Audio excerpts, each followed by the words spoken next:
योभन्दा अघिल्लो क्लासमा हामीले 2072 सालमा सोधेको क्वेसन सल्भ गरेको थियौँ। आज हामी बीबीएस सेकेन्ड इयर फाइनेन्स सब्जेक्टको च्याप्टर 6 कस्ट अफ क्यापिटल अन्तर्गत 2071 सालमा सोधेको क्वेसन सल्भ गर्न जाँदैछौँ है। क्वेसन यस प्रकार छ, Himalayan company has the following capital structure which considers to be optimal भन्यो है।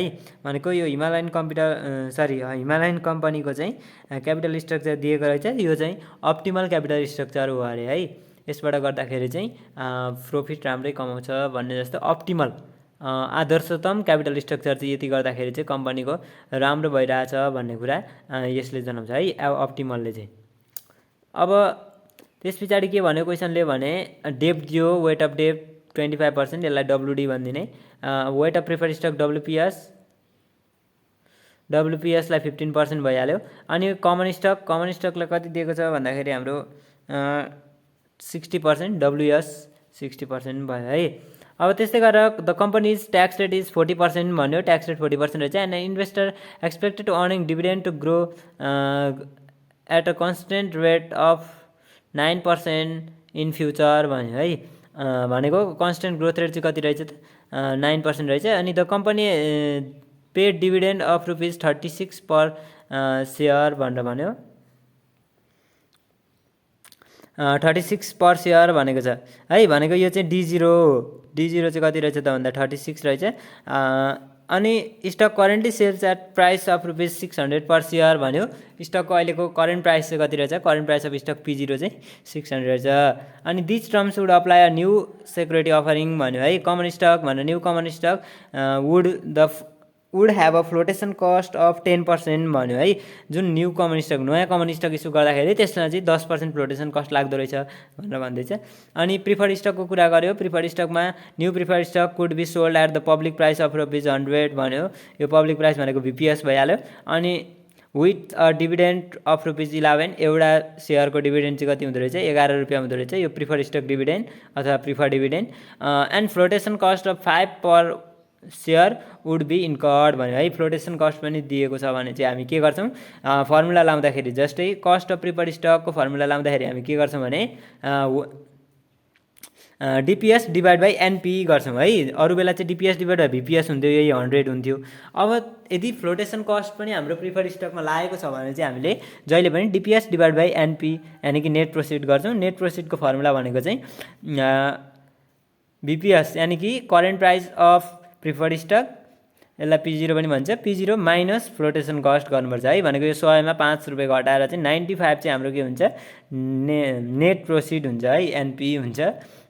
अब त्यस पछाडि के भन्यो, डेप्टको कुरा गर्यो, डेप्ट could be sold at annual interest rate 12% भन्यो। KD कस्ट अफ डेप्ट बिफोर ट्याक्स चाहिँ, ट्याक्स बिनाको चाहिँ कति रहेछ भन्दाखेरि 10% रहेछ है। यति गर्ने। अब त्यस पछाडि हामीलाई find the component of cost of डेप्ट, preferred stock, retain earning and new common stock भनेर 4टा इन्फर्मेसन सोध्यो है। 4वटा इन्फर्मेसन भनेको पहिला कस्ट अफ डेप्ट निकाल्नु पऱ्यो, कस्ट अफ कमन स्टक निकाल्नु पऱ्यो। कमन स्टकमा पनि एक्सटर्नल र इन्टर्नल दुइटै रहेछ। न्यू भनेको चाहिँ हाम्रो एक्सटर्नल हुन्छ, अनि इन्टर्नल त अगाडि यहाँनिर इन्फर्मेसन दिएको छ, यो P0। अनि ग्रोथ रेट पनि दिएको छ 9% है, अनि D0 पनि दिएको छ। त्यस कारणले हाम्रो कस्ट अफ कमन स्टक त्यहाँबाट निक्लिन्छ। र कस्ट अफ प्रिफर्ड स्टकको लागि चाहिँ हामीले के दिएको, cost of common stock new यानि कि एक्सटर्नल इक्विटी चाहिँ, cost of external equity KE चाहिँ कति हुन्छ त भन्दाखेरि new common stock should be flotation cost 10% भनेको छ। जतिमा बेचिन्छ यो कस्ट अफ प्रिफर्ड स्टक अहिले कस्ट अफ कमन स्टक जति छ 600, त्यसको 10% गरेर चाहिँ न्यू कमन स्टक इस्यु गरिन्छ है, अथवा बेचिन्छ भन्ने हुन्छ। त्यस कारण नेट प्रोसिड यहाँ चाहिँ कति आउँछ भने 600 माइनस 10% अफ 600 गरेर 540 आउँछ। अब प्रिफर्ड स्टकको कुरा पनि मैले गरिसकेँ। अब हामी यसको सोल्युसन नै गर्न जान्छौँ। त्योभन्दा अगाडि B नम्बरमा के सोधेको छ भने हामीलाई weighted average cost of capital सोध्यो। अनि assuming that common stock financing required are all made by retained earning, के मान्नु अरे हामीले भने जुन कमन स्टक फाइनेन्सिङ हुन्छ त्यो चाहिँ हाम्रो रिटेन अर्निङबाट नै फुलफिल हुन्छ, यानि कि रिटेन अर्निङबाट नै हामीलाई त्यो सोर्स चाहिँ इफिसियन्ट छ, सफिसियन्ट छ, पर्याप्त मात्रामा छ भन्न खोजेको है। भनेपछि हामीले एक्सटर्नल यो जुन नयाँ कमन स्टक छ त्यसलाई चाहिँ हामीले यहाँनिर इन्क्लुड नगर्नुपर्ने रहेछ, यानि कि केएस लाएर मात्रै गरिदिने, केई चाहिँ लाउनु परेन है। अब यसको पनि हामी सोलुसन नै हेरौँ। ल सोलुसन है, अब सोलुसनमा चाहिँ के हुने भयो भन्दाखेरि वेट अफ डेप्ट डब्लुडी भनेर हामीलाई 25% दिएको छ 0.25, अनि डब्लुपिएस वेट अफ प्रिफर्ड स्टक 15% 0.15 र बाँकी रहेको कमन स्टकमा चाहिँ 60%, डब्लुएस चाहिँ 0.6 भयो है। अब ट्याक्स रेटको कुरा यहाँनिर 40% भनेर गरेको छ, त्यस कारणले ट्याक्स रेट कति हुने भयो हाम्रो, ट्याक्स रेट 40% हुने भयो। Growth rate GC constant growth rate भनेर 9% इन फ्युचर भनेको छ, त्यस कारणले ग्रोथ रेट पनि 9% भयो। अब D0 लेखेँ है मैले, अगाडि टर्महरू तपाईँहरूले बुझिसक्नुभयो होला, हामीले निकै भिडियो बनाइसकेको छौँ, त्यसकारण यो D0 भनेको चाहिँ प्रेजेन्ट डिभिडेन्ड अथवा लास्ट इयर डिभिडेन्ड अथवा करेन्ट डिभिडेन्ड भन्छ है। D0 भनेर यहाँनिर दिएको छ, करेन्ट डिभिडेन्ड 36 भनेर दिएको छ, the company just paid dividend अथवा पेड डिभिडेन्ड भन्यो, यो 36 चाहिँ हाम्रो D0 है। अब त्यस्तै गरेर P0 भनेको करेन्ट प्राइस अफ स्टक 600 रुपियाँ छ, यति भयो। अब न्यू कमन स्टकको लागि चाहिँ के भनेको छ हाम्रो फ्लोटेसन कस्ट भनेको छ 10% है। जुन हाम्रो कमन स्टकको कुरा यहाँनिर current price of common stock यहाँ 600 रुपियाँ दिएको छ, अब नयाँ इस्यु गर्दा अथवा नयाँ बेच्दाखेरि चाहिँ फ्लोटेसन कस्ट लाग्दो रहेछ 10%, त्यसकारण net proceed of new common stock चाहिँ कति हुने भयो भन्दा P0 जति छ 600 रुपियाँ छ है स्टकको आजको करेन्ट प्राइस, अनि त्यसमा चाहिँ फ्लोटेसन कस्ट घटाइदिने 10% चाहिँ फ्लोटेसन कस्ट लाग्दो रहेछ 600 मा, त्यसको 10% घटाइदिँदाखेरि हाम्रो कति भयो 540 चाहिँ हाम्रो एनपी यानि कि नेट प्रोसिड हुने भयो। अब प्रिफर्ड स्टकको हेरौँ, प्रिफर्ड स्टकमा के भनेको छ भने हाम्रो new preferred stock could be sold at the public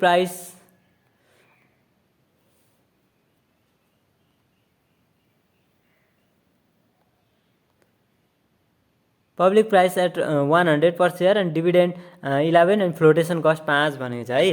भनेपछि डिपिएस 11 रहेछ डिभिडेन्ड अफ प्रिफर्ड स्टक, अनि फ्लोटेसन कस्ट 5 रुपियाँ भयो। P0 अथवा VPS लेखेँ मैले, भ्यालु अफ प्रिफर्ड स्टक अथवा current price of preferred stock 100 रुपियाँ। अब त्यसमा चाहिँ हाम्रो फ्लोटेसन कस्ट पनि दिएको छ, त्यस कारणले हामीले नेट प्रोसिड निकाल्नु पर्यो।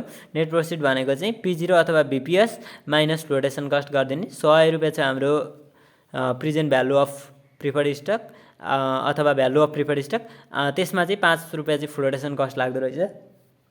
यस्तो गरेर हाम्रो 95 रुपियाँ चाहिँ के भयो भन्दाखेरि नेट प्रोसिड भयो है, नेट प्रोसिड भयो। अब डेप्टको पनि कुरा गरेको छ, डेप्टको यहाँनिर के भनेको छ भने डेप्टको रेसोलाई एनुअल इन्ट्रेस्ट 12% भन्यो, यो बिफोर ट्याक्स कस्ट अफ डेप्ट हो। जहिले पनि इन्फर्मेसन डेप्टको यति नै दिने हो है, अथवा यदि यो दिएन भने चाहिँ हाम्रो अगाडि जुन मैले यहाँनिर डिस्कस गरेको थियो यहाँ हाम्रो यो प्रिफर्ड स्टकवाला, अनि कुपन इन्ट्रेस्ट रेट, अनि कल प्राइस अथवा करेन्ट प्राइस अफ बोन्ड यसरी दिन्छ, अनि हामीले त्यो लामो फर्मुला लाएर निकाल्नुपर्ने हुन्छ। तर हामीलाई जेनरली चाहिँ डेप्ट चाहिँ सिधै केडी नै दिएको हुन्छ है। अब त्यति गरेपछि हाम्रो यो इन्फर्मेसन हामीले दिएको इन्फर्मेसन तानिसक्यौँ। अब हामी सोलुसनतर्फ जान्छौँ, यो चाहिँ गिभन हो है। अब फाइन्ड कस्ट अफ डेप्ट अनि cost of preferred stock, return earning र न्यू कमन स्टक निकाल्नुपर्ने छ, अनि दोस्रो नम्बरमा चाहिँ WACC निकाल्नुपर्ने छ। कस्तो आधारमा मानेर भन्दाखेरि चाहिँ हामीले जुन हामी फाइनेन्सिङ गर्छौँ त्यो फाइनेन्सिङ चाहिँ हाम्रो रिटेन अर्निङबाट नै फुलफिल हुन्छ, मेट हुन्छ भन्ने हिसाबले चाहिँ हामी गर्छौँ है। इन्टर्नल इक्विटीबाटै हुन्छ, एक्सटर्नल इक्विटीको आवश्यक पर्दैन भन्ने आधारमा चाहिँ हामी WACC निकाल्छौँ।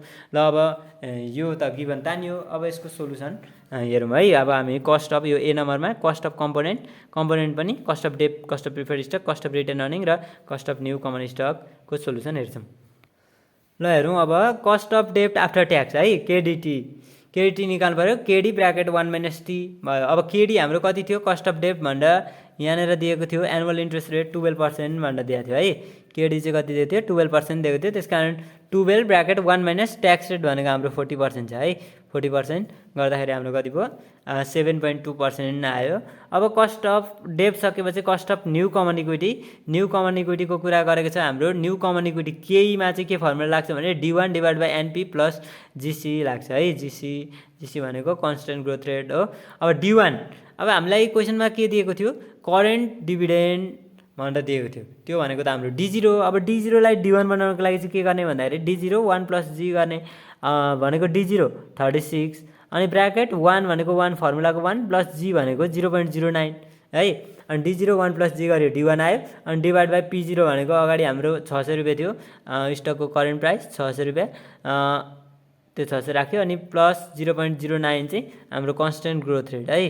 कन्स्टेन्ट ग्रोथ रेट चाहिँ 9% छ, त्यस कारण 0.09 भयो।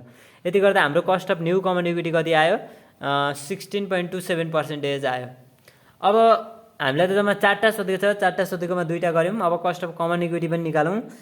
यो कमन इक्विटी चाहिँ एक्सटर्नल र इन्टर्नल भएको हो। यो एक्सटर्नल भइहाल्यो, यसलाई एक्सटर्नल भन्छ है। एक्सटर्नल, यसलाई न्यू पनि भन्यो, एक्सटर्नल पनि भन्छ, न्यू अथवा एक्सटर्नल भन्छ। अब यहाँ चाहिँ इन्टर्नल अथवा रिटेन अर्निङ भन्छ, यसलाई चाहिँ रिटेन अर्निङबाट आयो अथवा इन्टर्नल भयो भन्यो भने चाहिँ हाम्रो इन्टर्नल इक्विटी हुन्छ। यसलाई चाहिँ जेनरली हामी कमन इक्विटी मात्रै पनि लेख्न सक्छौँ है। D1 divide by P0 plus GC छ। D1 डिभाइड बाई P0 भनेपछि यहाँनिर NP मात्रै फरक भयो।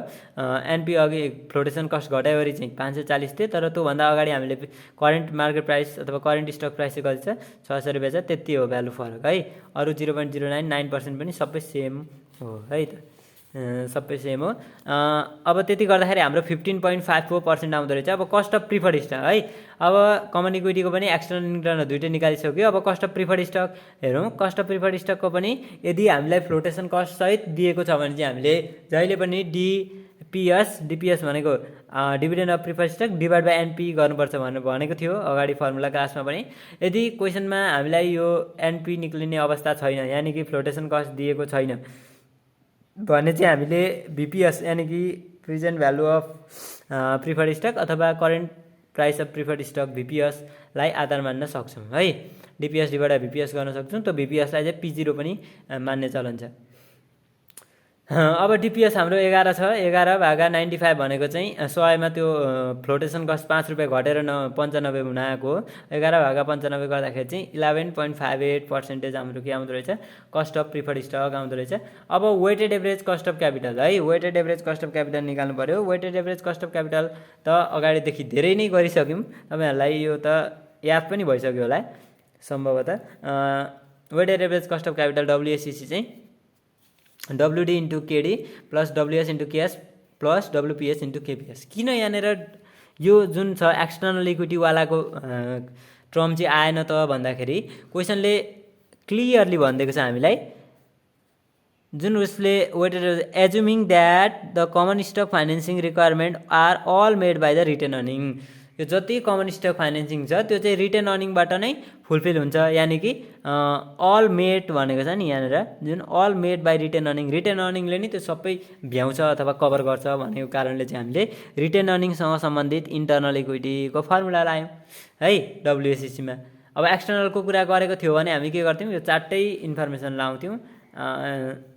यो जुन इन्टर्नल कमन इक्विटी छ, कमन इक्विटी पनि एक्सटर्नल र इन्टर्नलमा बाँडिन्थ्यो र त्यसको पनि सर्टेन पर्सेन्ट हुन्थ्यो है। यो 60% छ। अब आधी बाँड्नु भनेको थियो भने 30 बाँड्थ्यौँ, अथवा उसले बाँडेरै दिएको हुन्छ त्यो अवस्थामा चाहिँ हामी लाउँथ्यौँ। यहाँ चाहिँ के भयो भन्दाखेरि कमन इक्विटीको चाहिँ हाम्रो इन्टर्नलमा मात्रै भयो, किनभने रिटेन अर्निङबाटै सबै फुलफिल हुन्छ भनेको हिसाबले है।